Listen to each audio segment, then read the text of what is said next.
С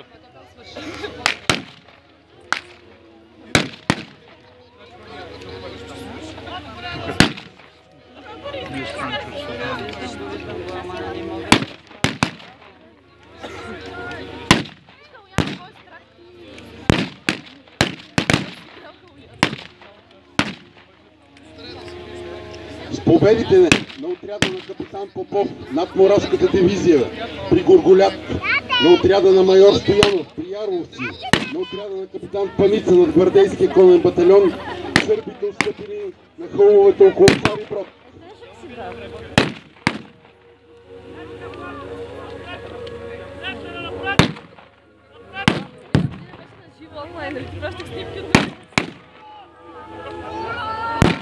Там, на 11 и 12 септември 1885 година, с развети знамена и под звуците на шуми Марица, българските дружини под командването на капитан Радко Димитриев, ротминистър Бендерев, майор Стоянов и капитан Попов, след много тежки боеве и безброй щикови атаки, превзели всички височини, където се укрепил врага.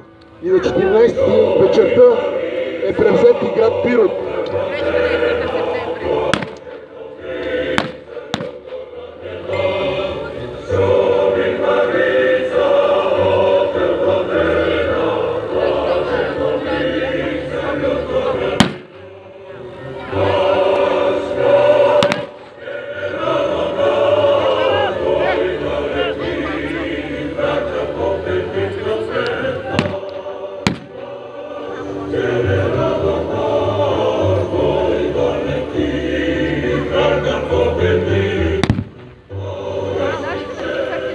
Сръбското командване заповядало общо отстъпление към Ниш, а българската армия продължила преследването на противника.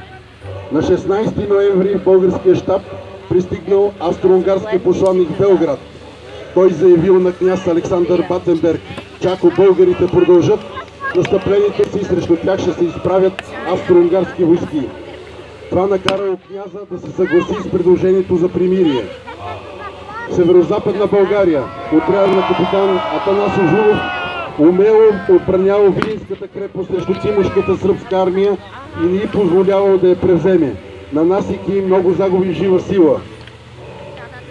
Въпреки, че краткотрайната война само 14 дни завършва без териториални придобивки за княжество България, тя урежда окончателно съединението и с източна Румелия и е послание към всички нейни съседи да се съобразяват с нейните граници и желания. Възстановката на боя при Сливница по случай 131 година от победата ни в сръбско-българската война от 1885 година беше осъществена благодарение на община Сливница с кмет Васко Стоилков и клубовете на Национално дружество традиция от градовете София, Трявна, Тетевен, Ловеч, Плевен, Копривщица, Стара Загора, Нова Загора, Перник, Трояна при Очи, новият ни клуб от град Сливница и град Сопот.